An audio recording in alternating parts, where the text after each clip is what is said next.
In the last video, we have learned about the fundamental concepts in engineering mechanics. That is, how to find the resultant of a force, what are the different methods used for finding out the resultant, what is that process known as, how can we resolve a single force into a number of components, then what is the principle of resolution, what do you mean by equilibrium of a particle, etc. All these are fundamental concepts in engineering mechanics. But today we will discuss a very important topic in engineering mechanics, which is known as the free body diagram. Now, what do you mean by free body diagram? Free body diagram is a diagram of the body which is obtained after separating all the supports and all contacts. Supports means it includes walls, floors, other bodies, etc. And then we will represent all the active and reactive forces which is acting on the object or the body. And one important point is the body must be in equilibrium. Now, what do you mean by active force and what do you mean by reactive force? Any force that is trying to move the body can be called as an active force. Now, what do you mean by reactive force? There is a force which tries to oppose the motion of an object. That is known as the reactive force. Okay, now let us see how to draw the free body diagram. So for that, let us consider a body of mass small m. So if a body is having a mass, we know that there will be a weight acting on that body. Now where will the weight act? We have already learned in the lower classes, the weight of the object will be always acting through the center of gravity of the body. So we can mark the center of gravity of this body. Let capital G be the center of gravity of this body. So we have learned that the weight of the object will be acting always vertically downwards. So weight will be acting in the downward direction and that will be equal to mass into acceleration. Now, if the weight is acting on the object, we know that this body has a tendency to move in the direction of the weight. So if you are dropping the body now, it will move in the downward direction. Now, if you want to restrict that motion, what we will do? We will provide a support like this. So, if the support is there, we know that the body will not move in the downward direction if the support is capable of holding that object. Right? So, what does that mean?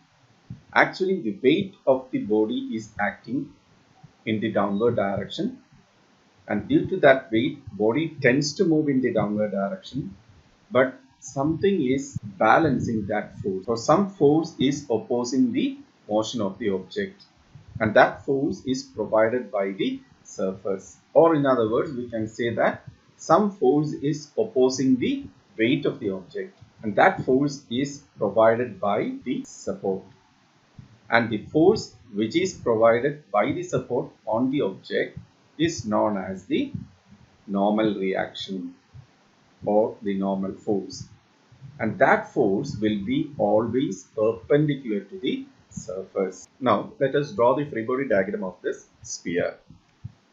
So for that, I have isolated the sphere first. Now we know that the weight of the sphere will be acting vertically downwards through the center of gravity. Since we have removed the surface, we have to replace that by the reaction exerted by the surface on the object, which will be perpendicular to the contact surface. So here R denotes the normal reaction exerted by the surface. So this gives the free body diagram of the sphere. Okay, so what are the forces acting on the sphere? One is the weight, and this weight is known as the active force, right? Why that is known as active force? Because this weight tends to move the object in the downward direction, and the force which is provided by the surface on the object, that force actually balances the weight or opposes the weight acting on the object or opposes the motion of the object, right? And that force is known as the reactive force. So this is active force and this one is the reactive force. Okay, now if you try to draw the free body diagram of the surface, see, I am removing the sphere from here, right? I am removing the sphere from the surface. So what you need to do is, you need to replace that sphere by the force exerted by the sphere on the surface. So that will be acting in the downward direction, right? Like this. So this R is the force exerted by the sphere on the surface. Okay. So this is the force exerted by the sphere and this is the force exerted by the surface on the It's clear. The magnitude of these two forces will be equal and they will be having opposite direction. Clear? This is free body diagram. Now let us take another example. So here you can see a block is resting on an inclined surface. Now how will you draw the free body diagram of this object? So I am not going to draw the free body diagram of the surface. I will be interested in drawing the free body diagram of the body alone. First we will mark the weight of the object. So weight will be always acting vertically downwards through the center of gravity. So you can mark the center of gravity capital G, and the weight will be acting vertically downwards through the center of gravity. So W is equal to M into G. Now we have one contact surface here, right? This is the contact surface. So I need to separate that contact surface. So I will be removing this surface. Okay, you cannot simply remove the surface, right? If you are removing the surface, you need to replace that surface by the force exerted by the surface on the object. So that will be always perpendicular to the surface. Clear? So here you can see there are so many infinite number of contact points. So which point will you choose for drawing the force exerted by the surface on the block? So we can choose a point somewhere here, so that when you extend the line of action of the reaction, it will be passing through the center of gravity. So I will draw the reaction like this. What is this R? R is the reaction exerted by the surface on the object. I have selected a point here and the force is assumed to be passing through that point. So when you try to draw the line of action of that force, you can see that the line of action is passing through the point G. Okay, so when you draw the normal reaction, now you cannot show the surface here. You have to remove that surface. So I am removing that surface. So this gives the free body diagram of that object. So the weight will be acting vertically downwards, and since you are removing the surface, you are replacing that surface by the reaction exerted by the surface on the object. So that is denoted by capital R. Okay. Now let us see the nature of the forces which is developed on a rod or a string when it is subjected to external forces. This is required when we try to draw the free body diagram of an object which is connected by a rod or a string. So let us see the internal forces which is developed in rods or strings. Let us consider the first case, that is a rod which is subjected to a tensile force. For that, let us assume a rod capital AB. Now we are applying a tensile force like this. The magnitude of the tensile force which is applied on the rod, let it be capital P. So here when you apply a force like this, the rod has a tendency to get elongated, right? So when a rod is subjected to a tensile force as shown in this figure, some internal forces will be developed inside the rod which will be opposing this force, right? So the rod has a tendency to get elongated, but the internal force which is developed on the rod will oppose that motion. Okay, so how will you mark the internal force which is developed on this rod? So it will be marked like this. When you consider the point B, you know that P is acting towards right. So an internal resistive force will be developed at B that will be acting towards left. When you consider the point A, P is acting towards left. So an internal force will be developed and that will be acting in the opposite direction. So the nature of the force which is developed inside the rod will be tensile when we apply a tensile force on the rod. Similarly, the second one is what happens when you apply a compressive force on the rod. So here also we are assuming a rod AB which is subjected to a compressive force. Now when the rod is subjected to a compressive force, what happens to the rod? The rod gets shortened, right? So an internal force will be developed inside the rod that will be opposing that movement, right? So that will be opposing the shortening of the rod. So the nature of the force which is developed on the rod will be compressive force in that case. So when the rod is subjected to a compressive force, an internal force developed on the rod will be compressive in nature. So how will you mark the compressive force? When you consider the point B, you know that the force is acting towards left.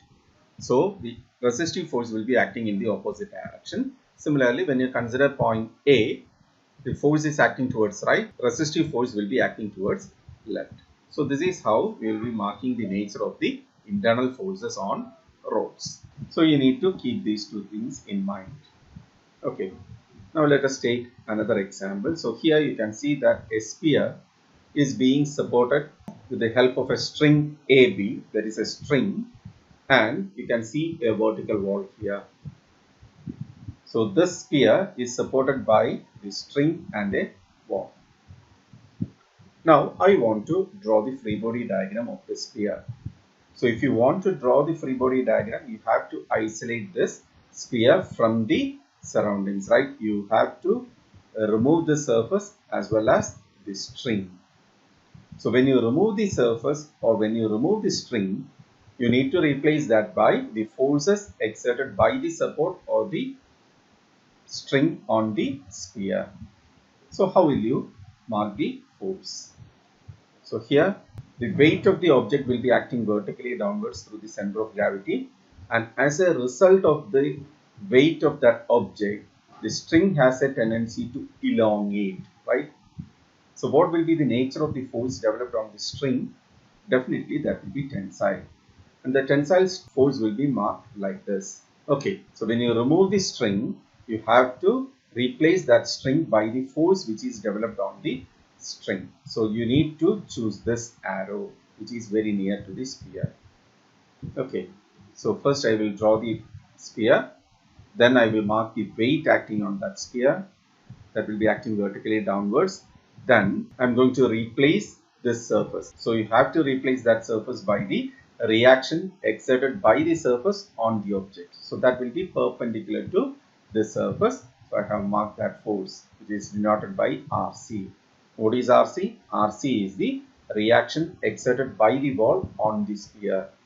Okay, then we are removing this string, right? So when you remove the string, you have to mark the force developed on the string. So that is marked as tensile force here. So these are the forces acting on this sphere. So this gives the free body diagram of the roller. So what are the forces? One is weight. Then since you are removing the vertical surface, you have to replace that by the reaction exerted by the wall on the sphere. So the reaction will be always perpendicular to the surface and it passes through the contact point. So here you have marked RC. Then this is a string. So when you remove the string, you have to mark the force developed on the string. And since it is tensile, I will use the arrow which is very near to this sphere. That is this one.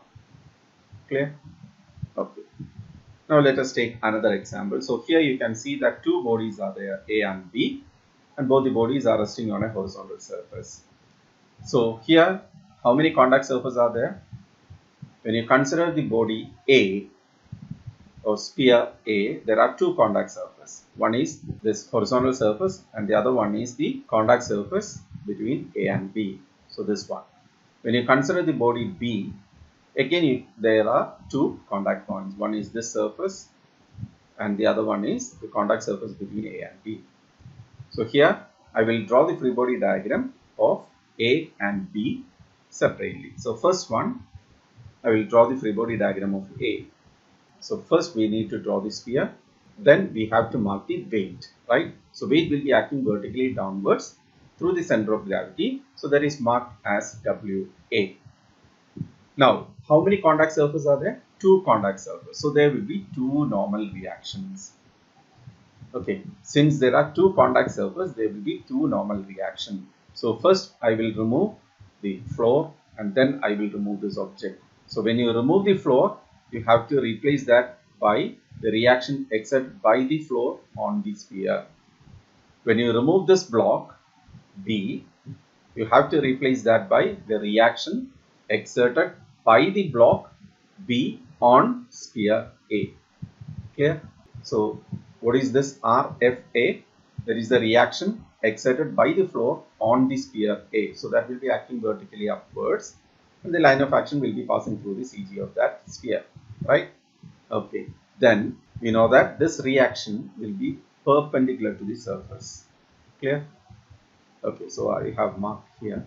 The force is acting like this. You can extend the line of action of the force, right? And you can mark reaction anywhere on that line. That is by principle of transmissivity of force. So instead of marking RFA like this, you can mark RFA like this also.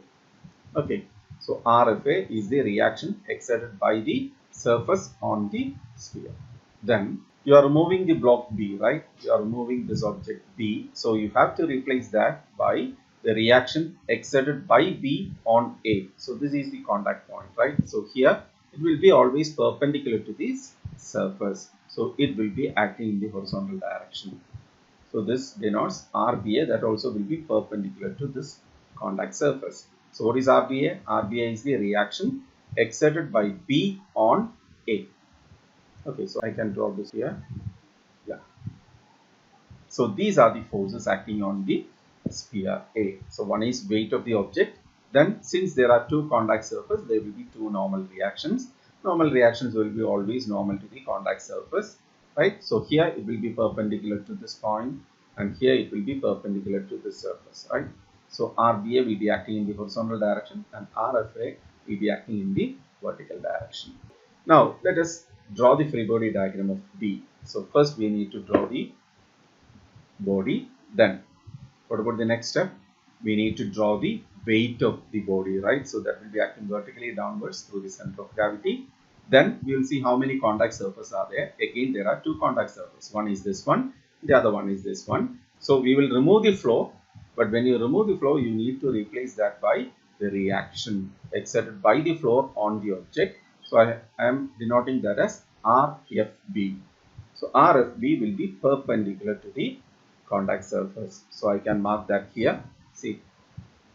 Okay. Then what about the next one? You are removing the sphere A. So when you remove the sphere, you have to replace that by the force exerted by the sphere on the block B.